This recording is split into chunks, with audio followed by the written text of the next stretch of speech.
রমজানে সুস্থ থাকতে গেলে শুধু যে খাদ্যাভ্যাস সেটাই কিন্তু না। আমরা হয়তো কম খেলাম, কিন্তু দেখা যায় কি আমাদের কোন ধরনের ডায়েটটা এই সময় গ্রহণ করতে হবে। কারণ দেখা যায় বিভিন্ন কমপ্লিকেশন থাকে, অনেকের দেখা যায় হাইপোথাইরয়েডের সমস্যা আছে, পিসিওডির সমস্যা আছে, ডায়াবেটিস আছে, কিডনি রোগী যারা রয়েছেন তাদের জন্য তো সম্পূর্ণ আলাদা ডায়েট থাকে।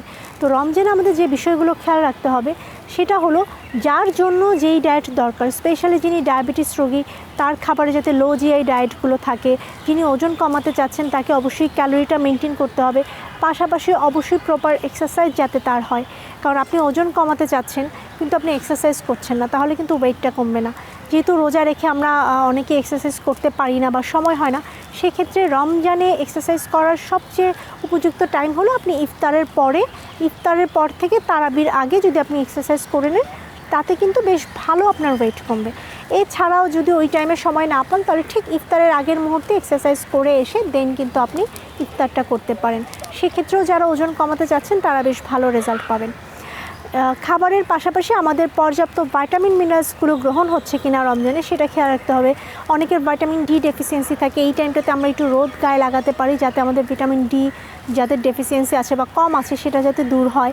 আমাদের এই টাইমটাতে পানির চাহিদা বা ডিহাইড্রেশনটা খুব বেশি হয়, তাই ইফতারের পর থেকে সেহরি পর্যন্ত যতটা সম্ভব তরল জাতীয় খাবার বা পানি, শরবত, ডাবের পানি এগুলো কিন্তু আমরা নিতে পারি।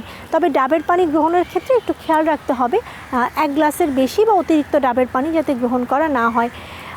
রোজা রাখলাম কিন্তু আমি দেখা গেলো চিনি জাতীয় খাবার বা sugary drinks, fast food, process food বেশি নিচ্ছি, তাহলে কিন্তু পরের দিন আমাদের ডিহাইড্রেশনও যেরকম হবে, পাশাপাশি বেশ উইকনেস কাজ করবে। যত ভারী খাবার আপনি গ্রহণ করবেন সেটা ডাইজেশন করতে কিন্তু আপনার তত বেশি কষ্ট হবে। তো এই কারণে আমাদেরকে খেয়াল রাখতে হবে খাবারের মধ্যে যাতে আমাদের ফার্মেন্টেড ফুড যেগুলো রয়েছে সেগুলো যাতে থাকে। আমাদের ফার্মেন্টেড ফুড যেমন একটু কিমচি আছে, তারপরে আপনার যেটা আছে যেমন আচার আমরা সেটা রাখতে পারি, পাশাপাশি আমাদের দই আছে, দইটাও কিন্তু আমরা রাখতে পারি। এই ধরনের খাবারগুলো দেখা যায় এই সময়টাতে হজমে সাহায্য করে।